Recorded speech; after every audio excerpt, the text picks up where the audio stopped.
Hola, hola, my beautiful people. Today is garage day. And the goal for this garage is to remove absolutely everything off the floor. That way our client can park her vehicle in it.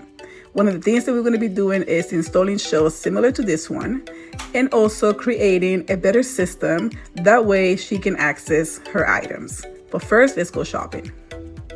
Okay, so we are ready to go. We got our bins, we got the shelves, and our excited handyman.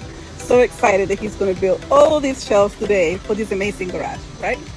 Shopping for products needed for the projects are included in our rates. That's one of the things that our clients love the most. It was a hot day in Florida today, but we still managed to take absolutely everything out of the garage. Then we sorted, purged, contain and label the items kept, and this is the end result. Now our client can access her items easily and she can park her vehicle in it.